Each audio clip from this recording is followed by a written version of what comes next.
Hello everybody, Mckenzie here. This channel is dedicated to helping you go out and live your most amazing life. This week on my channel I've been talking about trust, and of course Tuesdays are all about courage. Today I want to bring those two topics together and share with you how trusting yourself can give you so much more courage in your life. Yesterday I shared with you the 7 strategies for developing self-trust in your own life. If you haven't had a chance, go back and watch that video. It has some great information. Today I want to share with you the ways, I have 6 of them, in which I believe learning to trust yourself gives you more courage in your life. So let's go ahead and talk about them. Number 1, learning to trust yourself means knowing that even if you make a mistake, even if you suffer a failure, you're going to come through it okay on the other side. Now, how many of us never get started down a path in our lives because we're thinking about all of the things that could go wrong? We're thinking about the mistakes we could make. We're thinking about how we could fail. What will other people think of us? We don't even allow ourselves the opportunity to go after what we want because we're so afraid that a failure along the way will hinder us in the future, and we think, oh, that'll be the end of everything. How many mistakes have you truly made in your life, though, that you came through it on the other side, maybe even stronger, maybe wiser, maybe in a better place than you were before you made the mistake? I guarantee in your life you're going to make mistakes. I guarantee to you in your life you're going to fail. So why not make mistakes and fail while you're trying to get where you're going?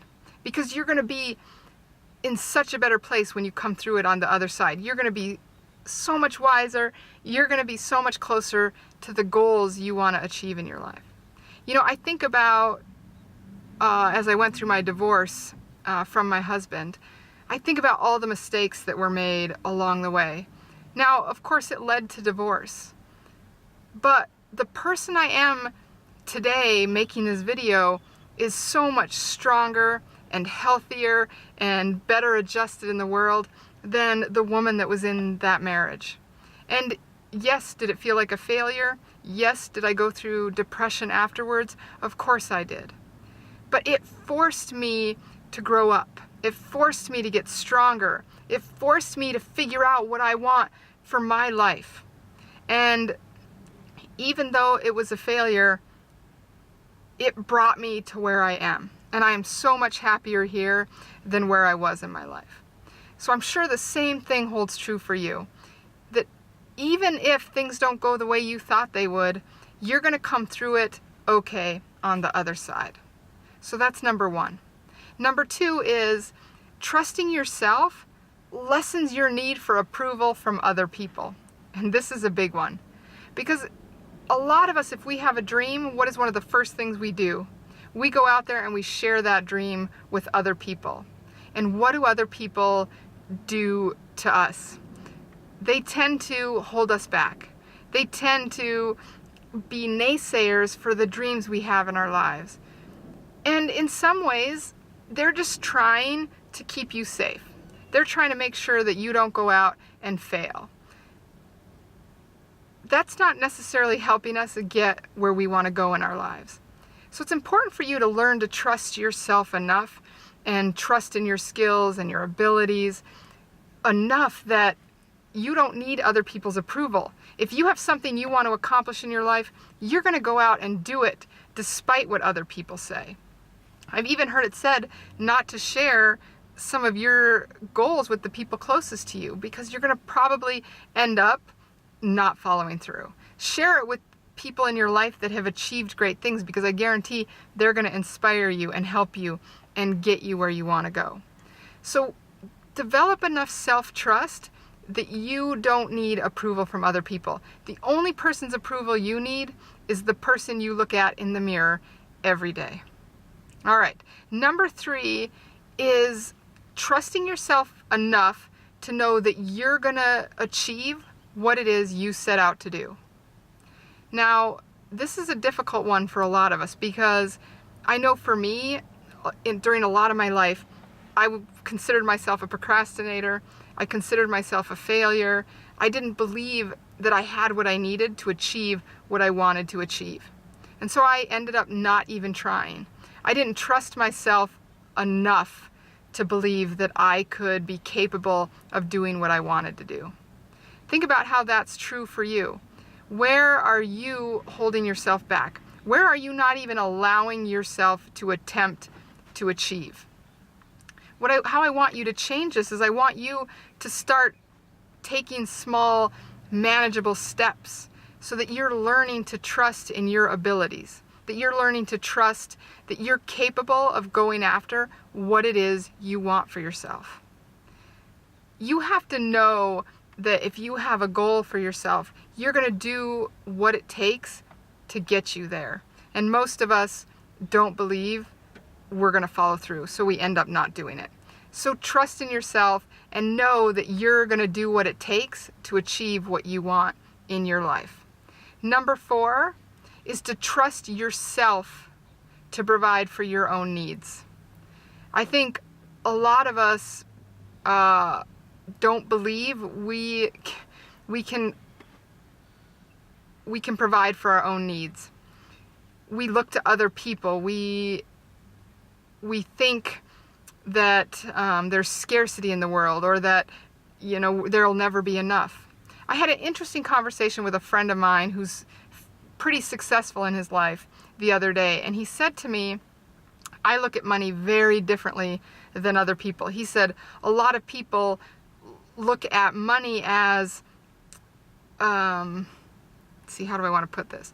A lot of people look at money as kind of a purpose in life. And, they think that more of it's going to make them happier. And he says the way he looks at money is that, of course he enjoys that he has money, but he never worries about not having enough money. He says that he always knows in his life that even if he runs out of money, even if all of his money was taken away from him tomorrow, he would be able to go out and make more. He'd be able to put together a plan, create a business, do something that would bring money back into his life. Now, how many of us can say the same things for ourselves? Most of us look at money as a scarce resource, and so we end up hoarding it. We end up treating it like it's something we're not able to achieve. When in reality, trust in yourself that you're going to be able to create wealth for yourself. You're going to be able to create what it is that you need in your own life. I think if you learn to trust in that, the things you want in your life will come to you a lot easier, because you're just going to have the confidence to know you're going to make it happen. And that's exactly what my friend, that's the way he looks at his own life. He says, I'm going to create it. Even if I don't have it, I'm going to create it. Now that's confidence. That's self-trust. All right, number 5 is trusting in your emotions and feelings. How many of us shut down emotionally? I think about most of my life, I was extremely shut down emotionally. As a matter of fact, I hid from people because I didn't want to have to connect with them on an emotional level. I was afraid that they would negate my emotions. I was afraid that my feelings wouldn't matter, or that my feelings weren't important. As a matter of fact, when I'm in a relationship, I have an extremely difficult time talking about my feelings because I believe I don't have a right to my own feelings. And I think we all need to learn to trust ourselves enough to know that we have a right to our emotions, and we have a right to our feelings, and that we have a right to express ourselves to other people, which most of us don't do. Most of us are afraid to do. So one thing you need to start doing is trusting that what you're feeling has meaning, and that you have the right to express that to another person, to share that with another person. I think it makes our relationships so much stronger if we're coming from a place of self-trust, because other people are going to be more willing to trust us and more willing to open up to us. So go ahead, feel those feelings and live those emotions, because you're going to be okay if you do. The last one I want to talk about is trusting yourself can deepen your connection with other people. And this one I think is very important, because if we don't trust ourselves, what is it that we're not capable of doing?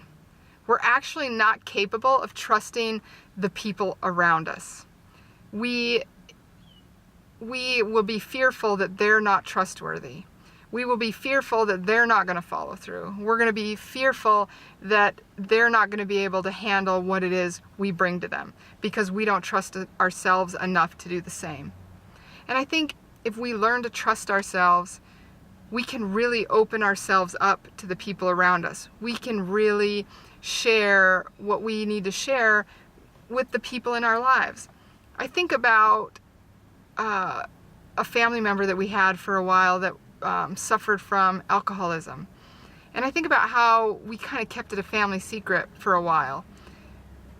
But what ended up happening is then, you're not allowing that to be shared. You're keeping all of that bottled up, and it builds up and it builds up and it builds up until, it creates issues for you in your life. Once we started talking about it and sharing, it was amazing how many other families we found that suffered addiction in their own families, that suffered from similar issues.